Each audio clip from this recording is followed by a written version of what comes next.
நேற்று KKR versus ஆர்சிபிக்கு வந்து match நடந்தது. எங்கே நடந்தது அப்படின்னா பெங்களூரு சின்னசுவாமி ஸ்டேடியத்தில் தான் நடந்தது. ஆர்சிபியோட ஹோம் கிரவுண்ட் ஆனால் பெங்களூரில் தான் நடந்தது. பட் அந்த இதுக்கு முன்னாடி 2015 ஒரு மேட்ச் வந்து வின் பண்ண ஆரம்பித்தாங்க கேகேஆர் அவங்க ஹோம் கிரவுண்டே.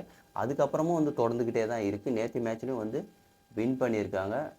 ஸோ எதனால் வந்து தோத்தாங்க, இவங்க எதுக்கு எதனால் வின் பண்ணாங்க கேகேஆர் அப்படின்றத நம்ம இந்த வீடியோவில் வந்து முழுசாக தெரிஞ்சுக்க போகிறோம். வாங்க வீடியோக்குள்ளே போகலாம்.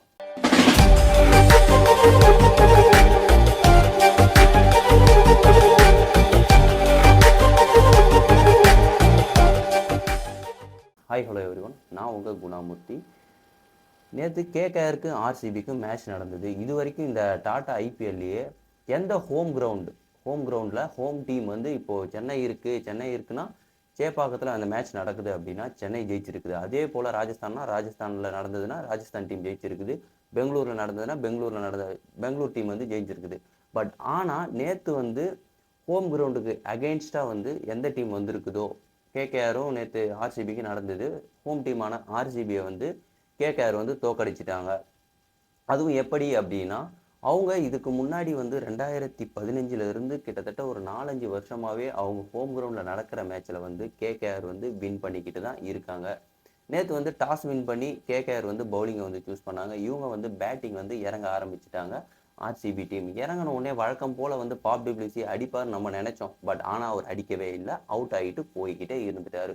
ஒரு பக்கம் விக்கெட்டுகள் விழுந்துக்கிட்டே இருந்தாலும் அடுத்தது கேமரூன் கிரீன் வராரு. அதுக்கப்புறம் வந்து ரஜத் பட்டிதார், மேக்ஸ்வெல் எல்லாரும் வந்து சொதப்பிட்டு போய்கிட்டு இருந்தாலும் தனி ஒரு மனுஷனாக வந்து இந்த போட்டை வந்து கேப்டன் இருப்பார்ல, ஒரு கப்பலில் வந்து கேப்டன் தான் வந்து அந்த ஷிப்பையே வந்து நல்லா மூவ் பண்ணிக்கிட்டு போயிட்டு இருப்பாப்புல. அந்த மாதிரி வந்து ஒரு கேப்டனாக வந்து செயல்பட்டு விராட் கோலி வந்து தன்னோட டீமை வந்து கரையை சேர்க்கிறாரு. கிட்டத்தட்ட 80 ரன் அடிக்கிறாரு. அவர் ஒரே ஆள் 80 ரன்னை வந்து அடித்து கிட்டத்தட்ட ஒரு 180 ரன் டீம் ஸ்கோர் வர்றதுக்கு வந்து பெரும் உதவியாக இருந்தார். மீதி பிளேயர்ஸ்லாம் மேக்ஸ்வெல் வந்து எடுத்ததே வேஸ்ட்னு சொல்கிறேன். ஆர்சிபியில் எடுத்தது சுத்தம் வேஸ்ட். ஏன்னா பொதுவாகவே என்னை பொறுத்த வரைக்கும் ஒரு கான்செப்ட் இருக்குது. என்னன்னா, இந்த ஆஸ்திரேலியன் பிளேயர்ஸை நீங்கள் பார்த்துங்களேன், எல்லாரும் பார்த்துங்க. இந்த ஆஸ்திரேலியன் பிளேயர்ஸில் ஏதாவது 1-2 பிளேயர்ஸ் மட்டும்தான் வந்து நல்லா விளையாடக்கூடிய பிளேயர்ஸாக இருப்பாங்க. பட் ஆனால் இந்த ஐபிஎல்ல மட்டும் சொல்கிறேன், இந்த ஐபிஎல்ல மட்டும்தான் 1-2 பிளேயர்ஸ் மட்டும் தான் நல்லா பெர்ஃபார்ம் பண்ணுறாங்க. நிறைய பேர் இருக்காங்க, இல்லைன்னு சொல்லலை. பட் ஆனால் அவங்க பெர்ஃபார்மன்ஸ் வந்து ஏன் எடுத்துக்காட்டுக்கு சொல்ல போனால் இந்த பேட் கமின்ஸ், மிச்சல் ஸ்டார்க்லாம் என்ன அவ்வளோ 24 கோடி கொடுத்து ஏலத்தில் எடுத்தோம். பட் இருந்தாலும் அவங்க எந்த ஒரு பெர்ஃபார்மன்ஸும் சிறப்பாக பண்ணவே இல்லையே, ஒன்றுமே பண்ணலையே. டேவிட் வார்னர் ஓகே, அவர் டிராவிஸ் ஹெட், அவ்வளோதான். வேறு யார் ஆஸ்திரேலியா பிளேயர் வந்து நல்லா பெர்ஃபார்ம் பண்ணிகிட்டு இருக்காங்க இப்போதைக்கு? யாருமே ஐபிஎல்ல பண்ணுறது கிடையாது. அவங்க வந்து இன்டர்நேஷ்னல் மேட்ச்சில் மட்டும்தான் ஃபோக்கஸாக இருக்காங்க. இதில் வந்து காசு சம்பாரிச்சுட்டு போயிட்டு இருக்காங்க, அவ்வளோதான். இந்த மேட்ச்ல வந்து அடிக்கவே இல்லை. அதுக்கப்புறம் தினேஷ் கார்த்திக் வந்து அவரோட முயற்சியால் அடித்ததுனால மட்டும்தான் ஒரு 180 ரன்னை வந்து தொட முடிஞ்சுது. அதுக்கப்புறம் வந்து இவங்க பேட்டிங் வந்து ஸ்டார்டிங்கில் கொஞ்சம் சொதப்பிட்டாங்க. ஸோ அதனால் வந்து ரன் வரலை. பட் இந்த ரன்னை வந்து சேஸ் பண்ணுறதுக்கு கேகேஆர் வந்து உள்ளே இறங்குறாங்க. இறங்கி வந்து நாங்கள் உங்களை மாதிரி ஆட மாட்டோம், எங்கள் ஸ்டைலில் ஆடுவோம்னு சொல்லிட்டு சுனில் நாராயணும் பிலிப் சால்ட்டும் வந்து பொலன்னு பொழக்கிறாங்க. 6 ஓவருக்குலாம் வந்து 80 ரன் வந்துடுறாங்க. ஈஸியாக வந்து போச்சு. இன்னும் 180 ரன் 13 ஓவரோ 14 ஓவர்லேயோ வந்து 180 ரன்னெல்லாம் அடிச்சுட்டு 3 விக்கெட் மட்டும்தான். வெங்கடேஷ் ஐயரும் பொழக்கிறாரு, ஷேயஸ் ஐயரும் நிற்கிறாரு. ரசலுக்கு அங்கே வேலையே இல்லை. அவங்களோட பவுலிங் வந்து சொல்ல போனோம்னா சுத்தம் வேஸ்ட். ஆர்சிபியில் ஒரு எக்ஸிக்யூட் கிடையாது. அந்த யாஷ் தயால், அல்சாரி ஜோசப் இவங்களாம் பொல கேமரன் கிரீன்லாம் வந்து ஆஸ்திரேலியனில் அந்த அளவுக்கு ஒரு நல்ல பிளேயர். அவரை வந்து கரெக்டாக வந்து யூஸ் பண்ணாமல் சொதப்பிக்கிட்டு இருக்காங்க ஆர்சிபியில். அது மட்டும்தான் கப்பு. இந்த மாதிரி இருந்தால் எந்த வருஷம் ஆனாலும் சரி, இன்னும் ஒரு யுகமே ஆனாலும் கப்பே அடிக்க முடியாது ஆர்சிபினால். அது மட்டும் கிளியராக வந்து தெரியுது. போகிற வர டீம் எல்லாம் போட்டு சாத்துறாங்க, மொத்துன்னு மொத்துறாங்க, பொட்டலங்கட்டி அனுப்புகிறாங்க. இந்த சீக்கா சொல்லுவார்ல, பொட்டலங்கட்டி அனுப்பிடுவாங்க இந்த டீமை அப்படின்னு ஈஸியாக வந்து பொட்டலங்கட்டிடுவாங்க.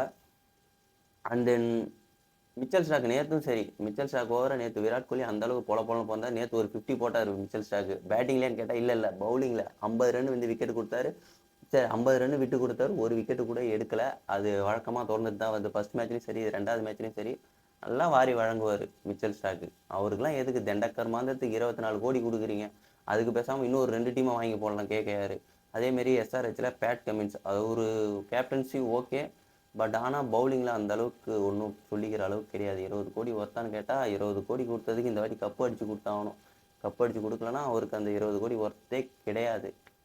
டீமை வந்து ஏன்னா கேப்டனாக இருக்காருன்னா டீமை அந்தளவுக்கு கோஆர்டினேட் பண்ணி பிளேயர்ஸை மோட்டிவேட் பண்ணி அவங்க போக்கில் விளையாட விட்டு இருக்கணும். ஒரு பக்கம் எஸ்ஆர்ஹெச் வந்து செம ஸ்ட்ராங்காக தான் இருந்துக்கிட்டு இருக்காங்க. பட் ஆனால் ஆர்சிபியோட நிலைமையை பற்றி தான் கவலைக்கிடமாக இருக்குது. பார்க்கலாம் பொறுத்திருந்து இந்த ஐபிஎல் அவங்க கோப்பையை அடிப்பாங்களா கோட்டையை விடுறாங்களா அப்படின்றத பொறுத்திருந்து பார்க்கலாம். நீங்கள் இதை பற்றி அங்கே ஆர்சிபி தோக்கிறத பற்றி நீங்கள் என்ன நினைக்கிறீங்க அப்படின்றத கமெண்ட்டில் சொல்லிட்டு போங்க. நம்ம மீண்டும் வந்து இன்னொரு வீடியோவில் வந்து சந்திப்போம். பாய்.